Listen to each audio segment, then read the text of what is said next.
नमस्कार, welcome back to my YouTube channel. आज हम बात करेंगे एक ऐसे शेयर की जो कि कुछ समय पहले तक पूरी मार्केट को होल्ड किया हुआ था। सब इन्वेस्टर्स एक दूसरे के ऊपर भागकर इसमें पैसे डालने के लिए तैयार थे, कुछ भी करने के लिए तैयार थे। यही प्रे कर रहे थे कि कोई किसी तरह से डिक्लाइन आ जाए, कोई करेक्शन आ जाए तो हम इस स्टॉक को ले लें। अब हालत ये है कि ये पिछले 5 महीने से इस शेयर ने कुछ नहीं किया और काफ़ी क्वेरीज आ रही हैं कि अब हमने इसमें इन्वेस्ट कर दिया तो अब क्या करें। तो एक तरह दोनों तरफ पहले ख़रीदने का मौका नहीं मिल रहा था, अब बेचने का मौका नहीं मिल रहा। और स्टॉक जैसे भी आप जिस तरह से भी आप कर लो, पिछले 30-40 साल से मार्केट का एक तरह से बेलवेदर स्टॉक या very important stock, highlighted stock रहा है और स्टॉक है रिलायंस इंडस्ट्रीज़। इसमें इस साल के अप्रैल में पहली डील इन्होंने अनाउंस की थी जब इन्होंने जियो प्लेटफॉर्म में फेसबुक की हिस्सेदारी दी थी और स्टॉक उस वहाँ से रीरेट हुआ, 1200 के लेवल पे था तब।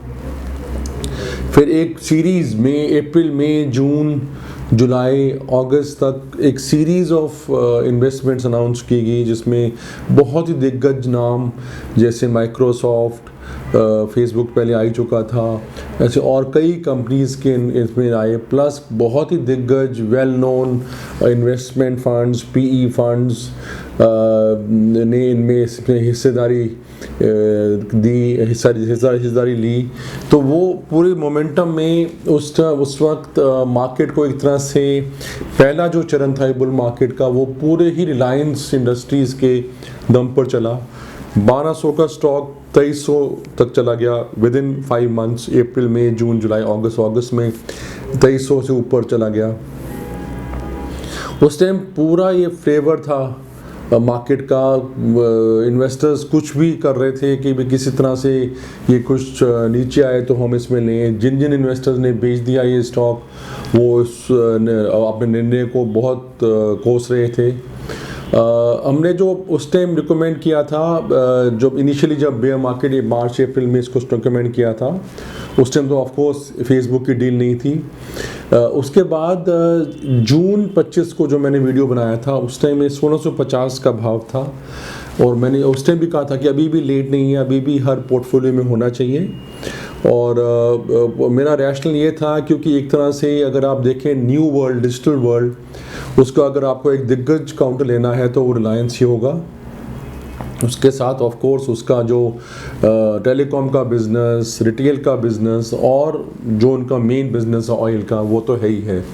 तो 1650 का वो जो जून में रिकमेंड किया था वो जैसे मैंने बताया 2300 तक चला गया अगस्त में और अभी भी 1900 और 2000 के बीच में ट्रेड हो रहा है। तो जून से भी अगर देखा जाए तो अभी अच्छे रिटर्न्स आए हुए हैं।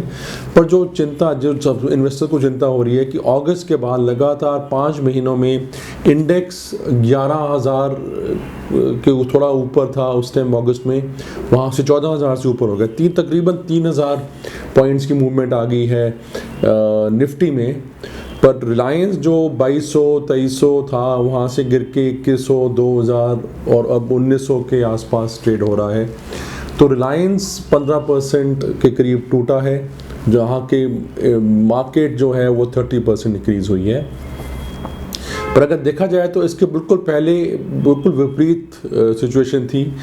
अप्रैल से लेके अगस्त तक मार्केट ने रिटर्न दिया बट रिलायंस बहुत ज़्यादा बीट किया मार्केट को। रिलायंस तकरीबन डबल हो गया इन 4-5 महीनों में। और अगर नीचे स्तरों से देखा जाए तो मार्च में, एंड ऑफ मार्च में 1000 रुपये से भी नीचे आ गया था रिलायंस, 900 से नीचे भी इंटरडे गया था। और वहाँ से देखा जाए तो 2300 बहुत ही फैंटास्टिक रिटर्न था। मार्केट उस तुलना में मार्केट ने 8000 या 7500 से 11000 तक गई थी, पर रिलायंस 1000 रुपये से 2300 रुपये चला गया था। तो रिलायंस ने बहुत ज़्यादा आउट परफॉर्म किया था मार्केट को पहले चरण, इस बुल मार्केट के पहले चरण में, और वहाँ से डेफिनेटली अंडर परफॉर्म किया है। तो जैसे हम कहते हैं कि भी जो भी दिग्गज काउंटर हो उसको लेके रखें। आप इमीडिएटली आपको कभी पता नहीं चल सकता कि कौन सा स्टॉक परफॉर्म करने वाला है, कौन सा अंडर परफॉर्म करने वाला है।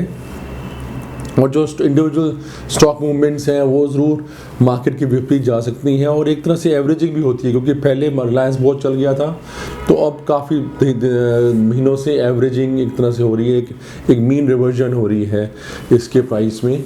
तो अभी भी देखा जाए तो बुरा नहीं है, बिल्कुल अच्छा परफॉर्म किया है। नीचे के स्तरों से 1900 रुपये का भी जो लेवल है, नीचे के स्तरों से जो 900 रुपये के करीब आ गया था मार्च एंड में, वहाँ से डबल से भी ज़्यादा है थोड़ा।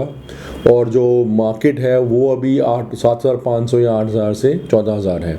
तो अभी भी ओवरऑल अगर बिल्कुल नीचे स्तरों से देखा जाए तो अभी भी रिलायंस ने आउट परफॉर्म किया है। अब मेरा ये व्यू, अब काफ़ी क्वेश्चंस हैं कि अब रिलायंस में क्या किया जाए। अब मेरा ये व्यू है कि एक तरह से अगर देखा जाए तो ख़ास करके जुलाई अगस्त में एक कंसेंसस बाय हो गया था मार्केट में कि हर किसी को पूछो तो क्या लेना चाहिए, रिलायंस लेना चाहिए, सब कुछ बेच के रिलायंस लेना चाहिए। तो जब भी इतनी कोई कंसेंसस बाइंग हो जाती है किसी भी स्टॉक या मार्केट में, तो उसका एक तरह से एक करेक्ट होना या अंडर परफॉर्म करना अनिवार्य है, और वो जो अंडर परफॉर्मेंस है वो हमने देखी है। तो वो एक तरह से कंसेंसस ट्रेड था, तो therefore it was overbought, so it had to kind of go the opposite way which it has gone. तो ये जो अंडर परफॉर्मेंस रही है, एक तरह से अगर आप स्मार्ट मनी की तरफ से देखा जाए तो एक तरह से बिल्कुल ज़रूरी था, क्योंकि market had to surprise everyone. दूसरा, अगस्त तक काफ़ी नर्वसनेस थी मार्केट में, ऐसा माना जा रहा था कि मार्केट बहुत ज़्यादा चल रही है एंड फंडामेंटल से काफ़ी ज़्यादा ऊपर जा रही है, और अभी भी लॉकडाउन पूरा ख़त्म नहीं हुआ था, तो नर्वसनेस थी मार्केट में, ग्लोबली भी काफ़ी कंसर्न्स थे।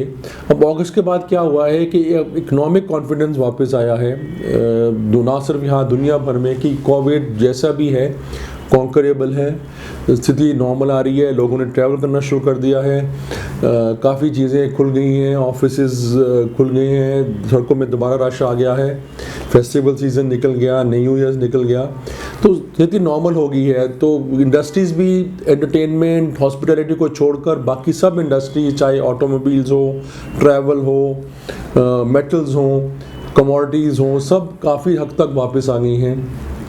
एक नया बुल रन कमोडिटीज़ में और बिज़नेस कॉन्फिडेंस साइकिल में आया है दुनिया भर में, यहाँ पे भी। तो उस सब चीज़ को रखते हुए रिलायंस जो ऑलरेडी चला हुआ था स्टॉक, उसको छोड़कर स्मार्ट मनी ने जो बीटन डाउन सेक्टर्स थे, automobiles, metals, real estate, consumption, travel, इन सब में फोकस किया, और उन सब के जो स्टॉक्स चले। तो एक तरह फंडामेंटल रीज़न भी ये था क्योंकि Reliance was a safe haven जब तक अनसर्टेनिटी थी। जब बाकी चीज़ें चल पड़ी तो वो बाकी इंडस्ट्रीज़ के जो स्टॉक्स थे वो बहुत ही नीचे लेवल पे थे compare to Reliance and compare to the other market. तो वो उनमें एक तरह से मूवमेंट आया जो कि बहुत अच्छा मूवमेंट रहा है पिछले 5 महीनों में। कैचअप ट्रेड आप कह सकते हैं क्योंकि रिलायंस पहले चल गया था, बाकी की मार्केट काफ़ी वीक नज़र आ रही थी, पर क्योंकि इकोनॉमिक कॉन्फिडेंस वापस आया पिछले 5 महीनों में तो जो बाकी के इंडस्ट्री हैं, इकोनॉमी फेसिंग सेक्टर्स हैं, उनमें एक अच्छी मूवमेंट आई है और कैचअप गेम हुआ है। यहाँ से मैं समझता हूँ कि रिलायंस काफ़ी अच्छा करेक्ट कर चुका है। टाइम वाइज तो डेफिनेटली 5 महीने में कोई मूवमेंट नहीं रही, बल्कि डाउनवर्ड मूवमेंट रही है। अब दोबारा बाइंग जोन में है, हो सकता है थोड़ा और टूट जाए, अगर मार्केट में करेक्शन आए तो नीचे का स्तर ऐसे कहना मुश्किल है, हो सकता है कुछ 5-10% और भी टूट सकता है, पर ब्रॉडली अब ये बाइंग जोन में है। और क्योंकि अंडर परफॉर्म किया है तो जो एक्स्ट्रा मनी जो उसको चेज कर रही थी, जो हॉट मनी थी, वो ज़्यादातर निकल चुकी है, दोबारा से स्टॉक इवनली बैलेंस्ड है और यहाँ पर कोई ट्रिगर जो भी आएगा उससे ये अच्छा परफॉर्म कर सकता है। तो मेरे मुताबिक अब ये दोबारा टाइम है, अगर आपने पहले मिस कर दिया है रिलायंस को तो ये दोबारा है टाइम रिलायंस में खरीदारी करने का। रिलायंस की जो अच्छी चीज़ें ये हैं कि और जो ट्रिगर हो सकते हैं आगे चल के कि ऑयल जो एक इनका अभी भी मेन बिजनेस है, oil prices world wide increase हो रही हैं, तो इनका जो क्रूड रिफाइनिंग का बिज़नेस है, क्रूड एक्सप्लोरेशन और क्रूड रिफाइनिंग का बिज़नेस है, उसमें दोबारा एक अच्छा आउटकम आ रहा है, अच्छी फोकास्ट आ रही है। और अगर वहाँ पे रिफाइनिंग मार्जिन इंप्रूव होते हैं और एक्सप्लोरेशन के चांसेस और एक्सप्लोरेशन के एसेट्स की वैल्यू इंप्रूव होती है तो वो एक बहुत अच्छा ट्रिगर है रिलायंस के लिए, क्योंकि अभी भी मेन इनका रेवेन्यू ऑयल से आता है। दूसरा जो अरामको की डील है जो कि पहले किसी वजह से अटक गई थी, क्योंकि अब ऑयल में दोबारा तेज़ी आई है, तो वो अरामको की डील के भी चांसेस हैं, वो एक दूसरा ट्रिगर हो सकता है। तीसरा, क्योंकि कभी मार्केट भी अगर देखें तो पूरी ओवरऑल एक अच्छे सेंटीमेंट में है, तो रिलेटिवली अब ये स्टॉक काफ़ी देर से अंडर परफॉर्म किया है, तो बाय रोटेशन भी इसमें दोबारा से इंटरेस्ट आ सकता है।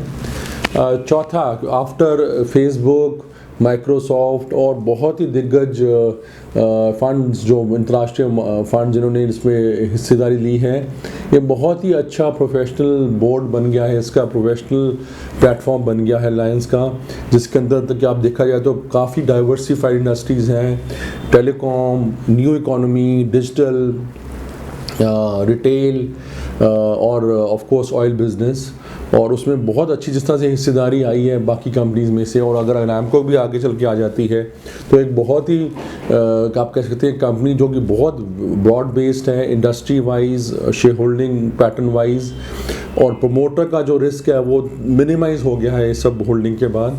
तो जो पहले रिलायंस में एक रिस्क होता था कि प्रमोटर लेड है और प्रमोटर रिस्क है, वो काफ़ी न्यूट्रलाइज हो गया है इस सब इन्वेस्टमेंट्स के बाद। तो रिलायंस में मेरे कहने का मतलब है अब डाउन साइड बड़ा लिमिटेड है, अप साइड का एक कोई ट्रिगर की वेट है, वो ट्रिगर कब आएगा कहना मुश्किल है, बट डाउन साइड बहुत लिमिटेड है, और अप साइड पोटेंशियल जो हमेशा ही दिख रहा था, जो कि अप्रैल ऑनवर्ड्स दिख रहा था सबको, और सब उस वक्त पूरे जोश से इस स्टॉक को चेज़ कर रहे थे, और 2300 तक लोगों ने चेज़ किया है, और अब कई लोग निराश भी हो रहे हैं। पर अब मौका अच्छा है रिलायंस को लेने का, क्योंकि रिलायंस जो कि जून के बाद मिल नहीं पा रहा था क्योंकि लगातार चलते जा रहा था, वो एक अच्छे से करेक्ट कर गया है, टाइम वाइज करेक्ट कर गया है, प्राइस वाइज भी करेक्ट कर गया है, तो एक बहुत अच्छा मौका फिर से मिल रहा है रिलायंस इंडस्ट्रीज में प्लस करने का। आप इसमें खरीदारी कर सकते हैं, मेरे मुताबिक आप इसको लॉन्ग टर्म रखें तो इसमें अभी भी आफ्टर द करेक्शन खास करके बहुत स्कोप है मार्केट को आउट परफॉर्म करने का अगले 3-4 साल में। तो long term outperformance compare to the index का पोटेंशियल इस स्टॉक में नज़र आ रहा है, इसलिए मैं इसमें बाइंग रिकमेंडेशन दे रहा हूँ। मैं ज़रूर उम्मीद करूँगा कि आपका ये रिकमेंडेशन आपके लिए अच्छा फ़ायदा देगा, अच्छा प्रॉफिट्स देगा। मेरा YouTube देखने के लिए शुक्रिया। आप इसको ज़रूर, अगर अच्छा लगा तो ज़रूर लाइक और शेयर करिए। मेरे को आप ट्विटर और टेलीग्राम में भी फॉलो कर सकते हैं। Thank you so much. नमस्कार।